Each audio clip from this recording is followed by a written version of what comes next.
네, 안녕하십니까. 동로사주TV 우동로입니다. 오늘 육식갑자 쉬운 7번째 경신일주에 대한 본성을 분석해 보겠습니다. 경금이 지지 신금을 만났다. 제대로 만난 거죠. 아마 10천간 중에서 유일하게 합을 해서 천간 합을 해가지고 자기의 정체성을 잃어버리지 않는 천간 중에 가장 대표적인 게 경금이죠. 또 하나는 기토죠. 경은 을과 만나 합이 돼서 금이 되고요. 기토는 갑을 만나서 토로 자기 정체성을 그대로 표출합니다. 그만큼 강하다는 얘기죠. 현대 물상학적으로 표현하면 H빔과 같다. 천간의 H빔이 지지의 무임경이라고 하는 비견을 갖고 있으니 땅에 있는 H빔과 같이 맞닿아 있는 목화토금수 중에서 이렇게 하늘과 땅이 맞닿아 있는 간여지동된 그 어떠한 오행보다도 경신의 금은 세게 간여지동이 돼 있다. 그렇지만 이분의 심리상태에 있는 임수가 식상계로 나와 있기 때문에 그래도 자기 자신을 표출할 수 있는 뭔가 이 센 기운을 갖다 설기시킬 수 있는 식신이 나와 있죠. 그래서 완고하고 완강해 보이고 그 다음에 강직해 보이는 경신일주지만 한편으로는 상당히 감성도 풍부할 것 같다. 또 금은 수를 생하죠. 금생수하죠. 물은 어디서 나오냐면 수에서 나온다. 그래서 밤에 부엌칼을 갖다가 창문 밖에다 놓고 새벽에 보면은 칼 끝에 송골송골 이슬이 맺혀 있죠. 뭐 그런 형상이지 않겠느냐라는 거죠. 신은 음력 7호를 얘기합니다. 음력 7호는 하늘의 가을을 알리는 입추가 시작되는 거죠. 입추. 가을을 알리는 추다. 하늘의 가을이다. 그래서 30일이 지나면 절기로 항로가 오죠. 그 다음 또 30보를 가면 할로가 오죠. 할로가 온다. 그래서 입추와 할로는 금의 시간이다. 양금과 음금의 시간이다. 경금은 가을을 알리는 횡적 작용력이 아니라 위아래로, 그걸 종이라 그러죠. 그래서 수의체, 목과 화에서 발달된 목의 통로를 향해서 넓게 퍼져 있는 수의체를 다시 땅으로 끌어내리는 역할을 한다. 그래서 우리가 금을 갖다가 종혁이라고 합니다. 혹은 숙살이라고 하죠. 그리고 가을을 우리가 보통 신평의 계절이다. 그래서 숙살지기라고 하는 거는 어떻게 보면 생명의 신운이 자라서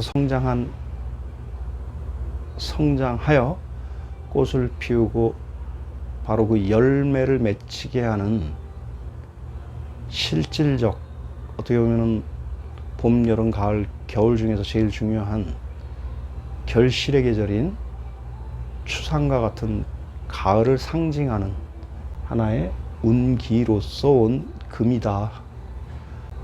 그래서 경신은 하늘과 땅이 마치 H빔으로 연결된 쇠말뚝 같은 기분이 든다.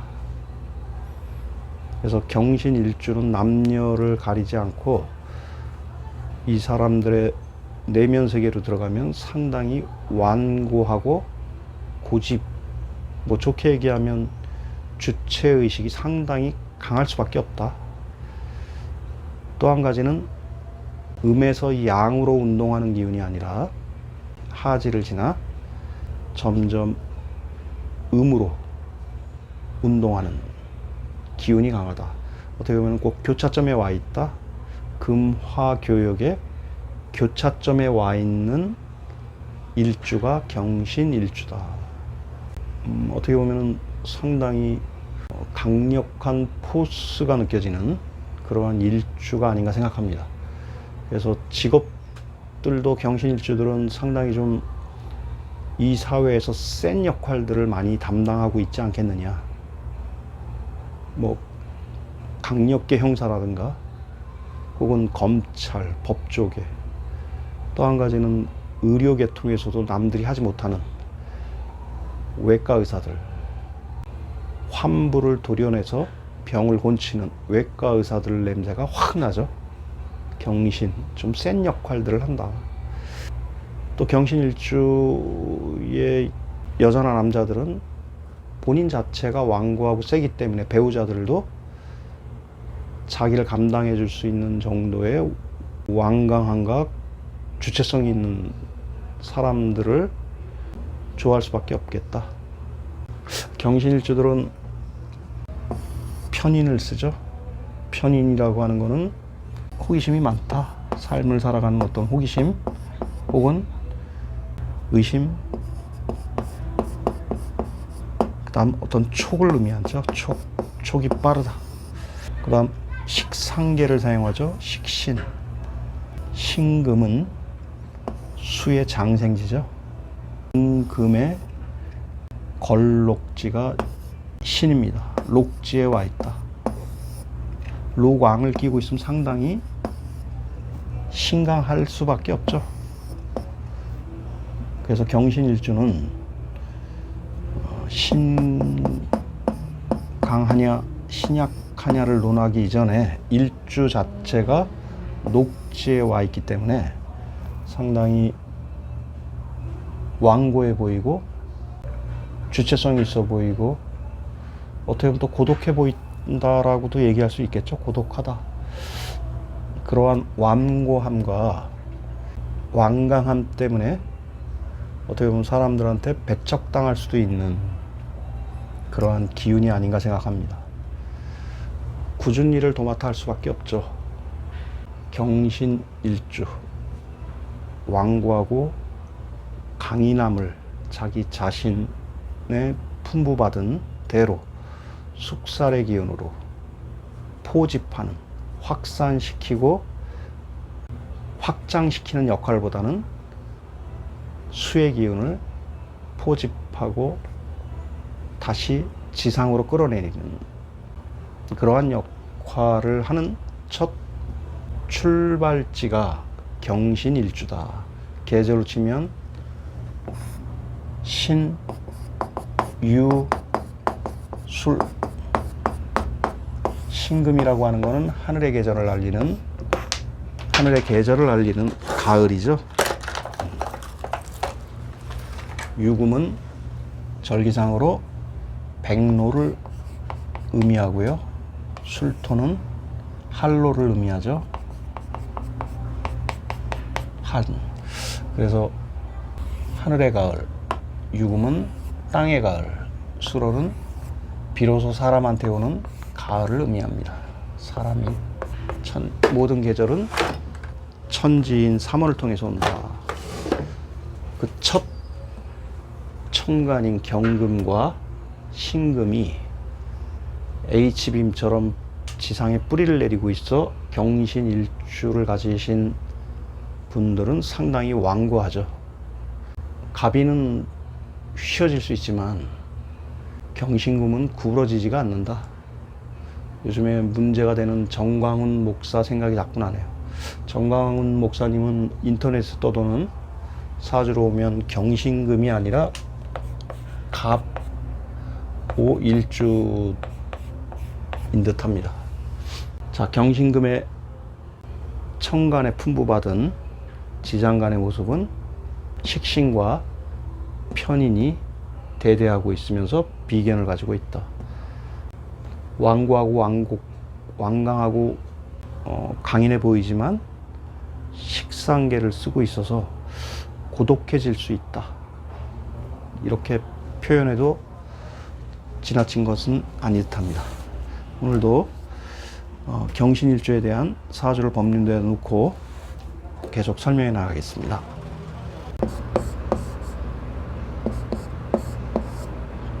건명입니다. 1996년 7월 22일 양력 5시에 태어난 남자분입니다. 자, 병자년 을미월 경신일, 그 다음에 이모시에 태어났네요. 자, 법륜도를 그려줘야죠. 금생수, 수생, 목생, 화생, 토, 경, 신, 그 다음 자수, 오화, 을목, 병화, 임수, 이토. 예.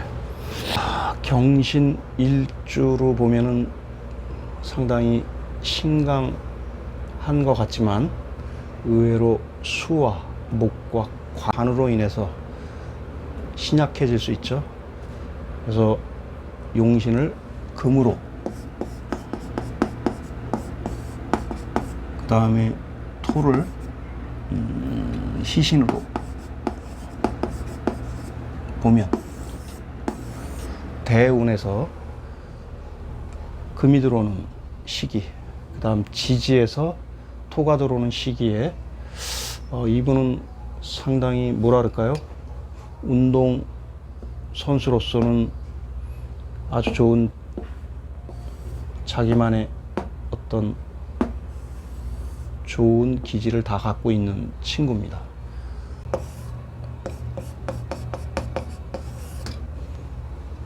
정확하죠? 을경합금. 운동 선수로서 수용성도 상당히 발달되어 있고요. 받아들이는 능력이죠. 그리고 또 한 가지는 자기한테서 나오는 어떤 스킬이라든가 그러한 재능들도 출중한 운동 선수입니다. 그리고 정제가 있다 보니까 상당히 정확하려고 하죠. 목적의식도 있다라고 보는 친구고요. 또한 관이라고 하는 거는 어떤 원리, 원칙, 규칙을 지키고자 하는 어떤 그러한 심리적 본성도 있고요. 병화라고 하는 건 평관입니다. 운동선수로서 견지할 수 있는 어떤 인내와 끈기도 있고 자기를 강하게 드라이브하는 어떤 약속이라고 할까요?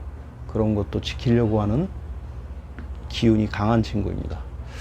뭐 관도 상당히 많고, 그 다음 본인 자신이 또 정확하려고 하는 어떤 그러한 욕망계도 작동이 된다면 선수로서도 발군의 재능을 발휘할 수 있지만 토라는 거는 문곡성을 얘기하죠. 제가 보기에는 선수보다는 코치나 지도자로서 상당히 자기의 재능을 쓸 수 있는 사주 법륜 구도를 가지고 있습니다. 자, 경신일주는 자기 고집도 있고 완고함도 있고, 또한 남들이 하지 않는 직업군, 뭐 험악하다면 험악하다고 할 수 있지만 그걸 감내할 수 있는, 그러한 직업들을 감내할 수 있는 본성을 가지고 있는 일주가 경신일주일 듯합니다.